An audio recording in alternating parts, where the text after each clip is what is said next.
Welcome to Soul Space.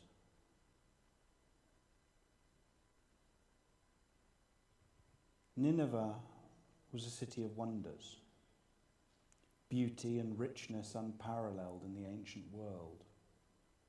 Sitting astride the river Tigris, it drew in trade, money, lives, and it was the great pearl of the Assyrian Empire. If you were to visit, you would have been struck by the opulence of the citizenry, the sums of wealth being traded, the striking natural beauty of the great hanging gardens laid down by King Sennacherib for his wife, the great victory parades celebrating each expansion of the empire. Ah, yes, generals celebrating victories around the cradle of civilization against the many nations surrounding the empire, because every haven of richness has hinterlands of violence and of pain, propping up the central success. And while now we can look back and see those wonders in our mind's eye, the people on that fringe saw a monster. War crimes, military brutality, pain and anger and hatred. For Jonah, being asked by God to go to Nineveh was akin to being asked to go to hell and preach to the devil and all his minions. He wouldn't have seen the beauty or the wonder, or if he did, it was with the knowledge that it was bought by his own people's suffering. It's a very painful image. As Jonah marches through the gates of Nineveh, he declares they have 40 days before God destroys them. Such is his conviction, such is his faith, that he has believed all the way to the top. And the king himself orders that the whole kingdom carry out the appropriate acts of atonement.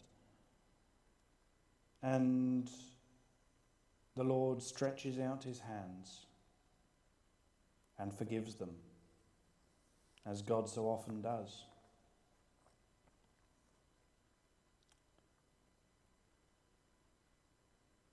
The paradox of forgiveness can be put like this. If it is easy to forgive, it is likely that forgiveness is not needed. But if forgiveness is hard to give, indeed feels so difficult as to be impossible, then the need for it is often greatest. And just like the proverbial sandbag, this hits Jonah hard. He objects in the strongest terms to God's decision. And he's not afraid to do so. He stands there before his God, hands on his hips, and registers a formal complaint. Isn't this what I said, Lord, when I was still at home?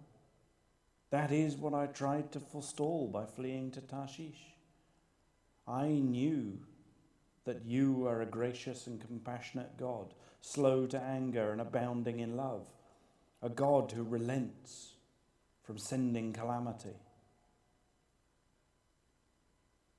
Or put in other words, how dare you forgive them, God?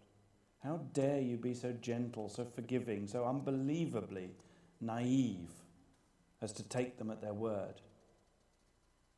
And he retires in disgust to a hill overlooking the city, there to grumble to himself and wish ill on the people below. He finds a little cabin.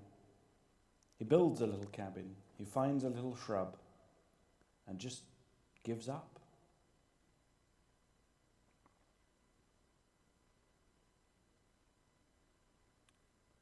When I was a younger man, I knew a lad in my church who'd done some terrible things. He'd done his time, he'd been through the system, and he'd found himself in a place where he needed to get closer to God. And so he joined the church at which I worshipped. All the time we worshipped there together, I couldn't bring myself to speak to him. He sang in the choir, he came to social events. He enjoyed being part of a family of God, possibly the first time he'd been in anything like an atmosphere of love. I, on the other hand, I grumbled. I didn't speak to him, wouldn't engage, refused to treat him as a brother in Christ. All that time, in my mind, there was that nagging little refrain. How dare you forgive him, God? How dare you let him sit with me, eat with me, sing with me? How dare you?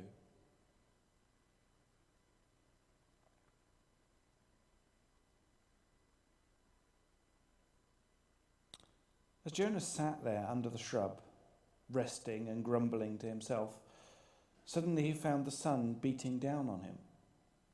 The shrub had died and fallen over, no longer sheltered him from the sun. And once again he makes his complaints clear. How dare you, God? How dare you kill this poor little shrub that's done nothing to you? And when I hear God's words to Jonah, I can imagine them huge, re-echoing, ineffable, filled with sincerity and love. You have been concerned about this plant, though you did not tend it nor make it grow. It sprang up overnight and died overnight. And should I not have concern for the great city of Nineveh, in which there are more than 120,000 people who cannot tell their left hand from their right, and also many animals?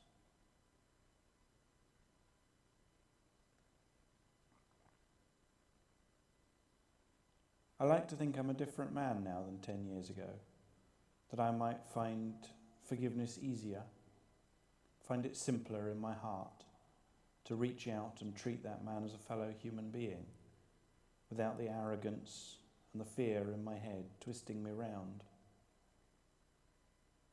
I like to think that those little weasel words across my soul might not be so loud. How dare you, Lord?